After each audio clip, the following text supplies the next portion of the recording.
médecin dédié aux familles expatriées et l'une des problématiques que je rencontre, l'une des problématiques médicales que je rencontre dans les situations migratoires, de rencontre des cultures, de rencontre de diversité des langues, c'est souvent des doutes quant à des troubles développementaux chez des enfants exposés précocement à plusieurs langues.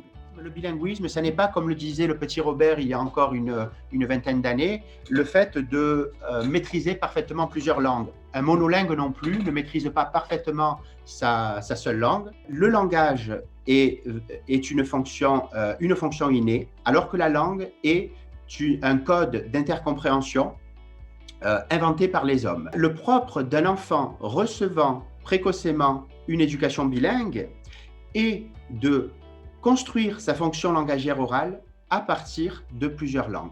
Le seuil entre un bilinguisme précoce et un bilinguisme tardif, c'est l'âge de 6 ans. Alors non pas parce que dans la majorité de nos pays, 6 ans c'est l'âge du passage à l'écrit, mais parce que c'est dans la 6e année de vie, entre 5 et 6 ans, que le langage oral est constitué.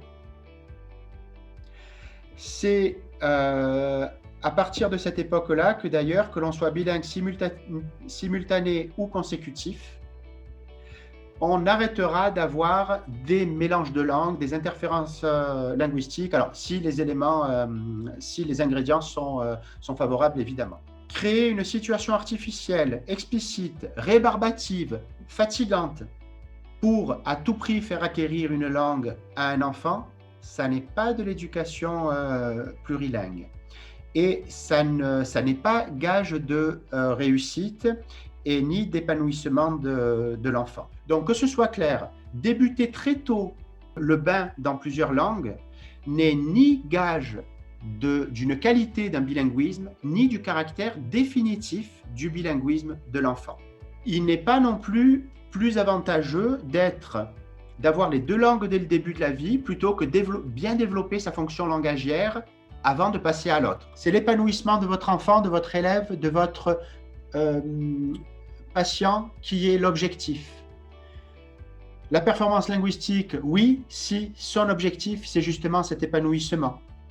On n'est pas bilingue d'une seule et même façon, mais chacun à sa façon et on l'emploie chacun à sa façon et ça peut évoluer dans une vie. Il y a des spécificités développementales qui peuvent surprendre, qui peuvent être inattendues, qui peuvent parfois inquiéter, peuvent être des handicaps sociaux, mais plus du fait de la réaction des adultes autour de soi, parce que spontanément, elles se corrigeraient. On va prendre les questions et les traiter, si Franck, tu veux bien. Comment sensibiliser les équipes et que dire aux parents qui sont face à des enseignants qui disent mais ce n'est pas bien de parler une deuxième langue? Sur quoi se base la personne? Elle se base sur les cas de bilinguisme soustractif et sur la théorie de la description catastrophiste du plurilinguisme. Elle se base aussi sur quelque chose d'un peu plus récent. On continue de le voir, on continue d'entendre qu'un bilinguisme consécutif est meilleur, c'est-à-dire développe bien. Mais ça, je l'entends essentiellement par des médecins et des orthophonistes.